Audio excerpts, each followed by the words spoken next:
በቃ እኛ ሰርተን ጉልበታችን በቃ በነፃ ነበር መንገው ምክንያቱም በቃ ሰርቱ ድካም ነበር አናት በጣም አናሳ ነበር እንኳን ለእርሻ ማለት ነው ከብት የግጦሽ ራስ ሳራ አይበቅልበትም ነበር አሲዳማነቱ ለመቀነስ ጠርቤዛ ማርከን ቁርጡ ብለውን የወረዳ አመራር መጡ ምን ችግር አጋጥሞት ነው እንደዚህ ወረደ ሲባል በዘር በመጥፋት ዘር ነው ጠፋ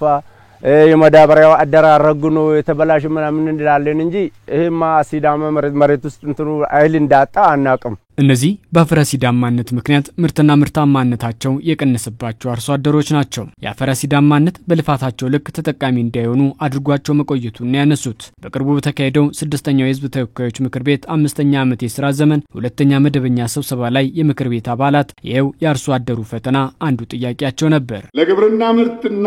ምርታማነት እድገት የአፈር ለምነትንና ጤንነትን መጠበቅና ማሻሻል ወሳኝ ነው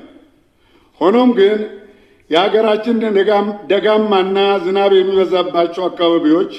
ለሰብል ምርት ምቹ ቦታዎች ቢሆኑም በአፈር አሲዳማነት እጅግ የተጠቁ በመሆናቸው ምርታቸው ከጊዜ ወደ ጊዜ እያሽቆለቆለ ይገኛል በርግጥም በኢትዮጵያ ካለው የእርሻ መሬት ውስጥ 7 ሚሊዮን ሄክታር የሚሆነው በአፈራሲዳማነት የተጠቃ እንደሆነ የግብርና ሚኒስቴር መረጃ ያሳያል ከዚህ ውስጥ ደግሞ 3.2 ሚሊዮን ሄክታር የሚሆነው አፋጣኝ ሕክምና የሚሻ ነው ለመሆኑ ለአፈራሲዳማነት መከሰት ምክንያቱ ምን ይሆን በጣም ከፍተኛ ዝናብ የሚያገኙ ደጋማና ወይና ደጋ አካባቢዎች የአፈር መታጠብ ለሰብሎች የሚያገለግሉትን ንጥረ ነገሮችን በተለይ ማክሮ ኒውትሪየንት የሚባሉ አሉ ንጥረ ነገሮች ማክሮና ማይክሮ ተብሎ ይለያሉ እነዛ በከፍተኛ ደረጃ ለሰብል የሚያስፈልጉ ማክሮ ኒውትሪየንቶችን ካልሲየም ማግኒዚየም ፖታሲየም መሳሰሉትን ያጥብና አፈሩ ውስጥ አሉሚኒየም እና ሃይድሮጂን በብዛት እንዲገኝ ያደርጋል እነኚህ ደግሞ አሲዳማነትን የሚፈጥሩ ኤሌመንቶች ናቸው ሰፊ የሚታረስ መሬት ያላት ኢትዮጵያ በበቂ መልኩ ምርት እንዳታገኝ ሲያድርጉ ከቆዩ ፈተናዎች መካከል አንዱ የሆነው የአፈራሲዳማነት ከፍተኛ ወጪ ወጥቶበት ወደ ሀገር ቤት የሚገባው የአፈር ማዳበሪያ ውጤታማነት እንዲቀንስ ማድረጉ ደግሞ ሌላኛው አስከፊ ገጽታው ነው እስከ 71% የማዳበሪያ ውጤታማነትን ይቀንሳል ማዳበራን ዝም ብለን አሲዳማ አፈር ላይ ብንጨምር ከ100 ኪሎግራም 71 ኪሎግራሙ አይሰራም ማለት ነው ይህ በአገር ላይ ከፍተኛ የሆነ ኪሳራ ነው የሚያስከትለው ማዳበሪያ እንደሚታወቀው በውጪ ምንዛሪ ነው የሚገባው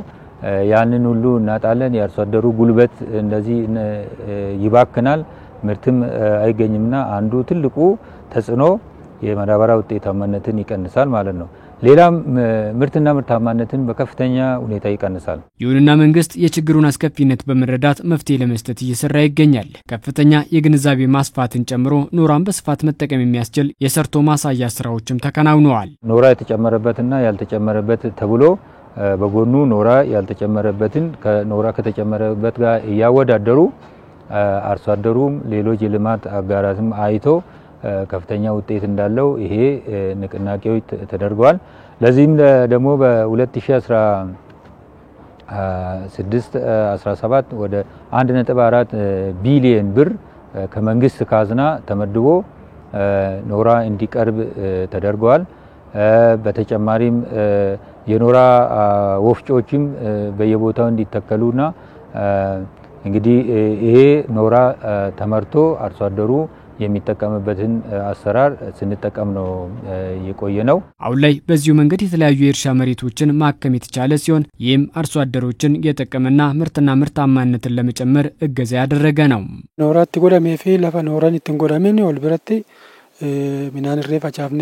ቤግና በአሲድ የተጠቃ መሬት በኖራ እንደታከመና እንዳልታከመ ባደረግነው የልየታ ስራ አረጋግጠናል በኖራ የታከመው ጥሩ ምርት ይሰጣል እሱ ብቻም ሳይሆን ሰብሉ ሲደርስ ቀስ ብሎና ከልቦ አፍርቶ ነው ልክ የኮምፖስት አይነት ባህሪ ያለው ያለ ኖራ የተዘራው ሰብል ግን ገና ሲበቅልም ችግር አለበት ሰብሉ ሲደርስም ፍሬ ሊሰጥ በሚችልበት ሂደት ሳይሆን በፍጥነት ይደርቃል ኮምፖስቲ ማለ ሬፋ ቻሴ ቤካቹ ሲጮዳ ማለ ሬፋ ቻሴ ቤካቹ ከናብ ገራገርትማ ጉዳይ ጣውፊ በዚህኛው የምርት ዘመን ከ700 ኩንታል በላይ ማዳበሪያና ኖራ ቀርቦልናል ይህን ተጠቅመን ከዘራን በኋላ እንደምትመለከቱት ምርቱ በጥሩ ሁኔታ ይዞልናል በዚህም ከ1 ሄክታር 50 ኩንታል በላይ ምርት እንጠብቃለን ይህም በጣም አስደስቶናል ካን ሆጂንሳ አንጀኑ በተመረተው ያለው የምርት ለውጥ በጣም ትልቅ ነው በአማካይ ከ50% እስከ 100% የምርት ጭማሪ ታይቷል። ይሁንና አሁንም በአሲዳማነት ከተጠቃው የመሬት ስፋት አንጻር በሀገሪቱ ያሉት የኖራ ፋብሪካዎች ተመጣጣኝ ባለመሆናቸው በተያዘው ዓመት 8 የተለያዩ ፋብሪካዎችን ለመገንባት ታቅዷል። የተቀናጀ የአፈር ለምነት ስርዓትን በመተግበርም እየተሰራ ይገኛል። አሲዳማነትን የሚቋቋሙ የሰብል አይነቶችንም በምርምር እየወጣ ያንንም ለአርሶ አደሮች እንዲቀርብ እየተደረገ ነው ያለው። ምክንያቱም ሁሉም ሰብሎች አሲዳማነትን የመቋቋም ችሎታቸው የተለየ ነውና በዚህ አማራጭም ይህን ነው። እንደገና በተቀናጀ የአፈር ለምነት አለ በተፈጥሮ ማዳበሪያ እንደ ኮምፖስት፣ ቨርሚ ኮምፖስት የሚባሉ ማዳበሪያዎች አሉ።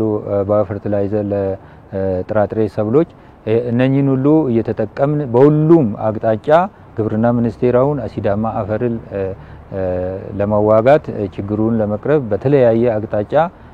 ያለውን አቅም እየተጠቀመ እየሰራን እንገኛለን። የአፈር አሲዳማነትን ለመቀነስ አርሶ አደሩ አፈርን መንከባከብ፣ የተፈጥሮ ማዳበሪያን መጠቀም፣ ከባለሙያዎች የሚሰጡ ምክሮችን መተግበርና የተለያዩ የአግሮኖሚ ተግባራት በመከወን መሳተፍ እንደሚኖርባቸውም ምክር ሀሳብ ቀርቧል።